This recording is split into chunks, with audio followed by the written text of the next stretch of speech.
मैंने जिस बच्चे को सड़क से उठाकर अपनी जिंदगी में जगह दी, 5 साल बाद पता चला वो बच्चा मेरा ही खोया हुआ अतीत था। उस दिन बारिश बहुत तेज हो रही थी और सड़क के किनारे एक छोटा सा बच्चा अकेला बैठा रो रहा था। लोग उसके पास से गुजर रहे थे, लेकिन कोई रुक नहीं रहा था।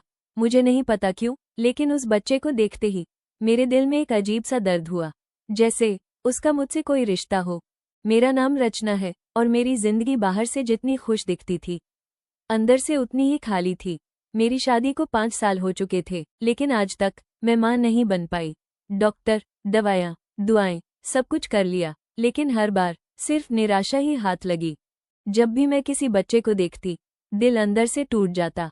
लेकिन उस दिन, उस बारिश में बैठे उस बच्चे को देखकर मैं खुद को रोक नहीं पाई। मुझे नहीं पता था कि मैं जिस बच्चे को घर ले जा रही हूँ, वो मेरी जिंदगी बदल देगा। मैं उसके पास गई, वो कांप रहा था। मैंने पूछा, तुम्हारा नाम क्या है? वो धीरे से बोला, आयुष। मुझे अजीब सा लगा। ये वही नाम था जो मैंने सालों पहले अपने होने वाले बच्चे के लिए सोचा था। मैं उसे घर ले आई। मेरे पति पहले थोड़ा हिचकिचाए, लेकिन फिर मान गए। हमने पुलिस में रिपोर्ट भी करवाई, लेकिन कई दिनों तक कोई उसे लेने नहीं आया।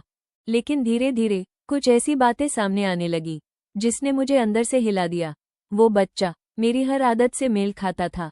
उसे वही खाना पसंद था, उसे वही गाने अच्छे लगते थे, और सबसे अजीब, उसके हाथ पर एक छोटा सा निशान था।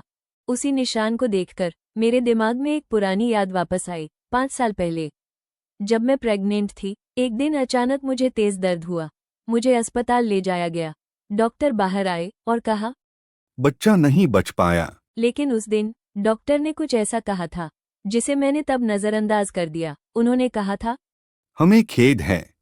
लेकिन उनकी आंखों में कुछ और था, जैसे वो कुछ छुपा रहे हों। अब सब जोड़ने पर मुझे शक होने लगा, क्या मेरा बच्चा सच में मर गया था? मैं उसी अस्पताल गई, पुराने रिकॉर्ड निकलवाए। पहले तो उन्होंने मना किया, लेकिन जब मैंने जोर दिया, सच्चाई सामने आने लगी। पता चला, उस दिन अस्पताल में बच्चों की अदला बदली का एक केस हुआ था और मेरा बच्चा मरा हुआ घोषित करके कहीं और भेज दिया गया था। मेरे हाथ कांपने लगे। क्या आयुष वही बच्चा है? हमने डीएनए टेस्ट करवाया। रिपोर्ट आने तक हर सेकंड भारी लग रहा था। रिपोर्ट आई, आयुष मेरा ही बेटा था। मैं फूट फूट कर रोने लगी। जिस बच्चे को मैं सड़क से उठाकर लाई थी, वो मेरा ही था। लेकिन कहानी यहीं खत्म नहीं हुई। जांच में पता चला, अस्पताल का एक कर्मचारी बच्चों को बेचने वाले गिरोह से जुड़ा था और मेरा बच्चा उसी नेटवर्क में चला गया था। पुलिस ने केस खोला, गिरोह पकड़ा गया और कई बच्चों को उनके असली परिवार मिले।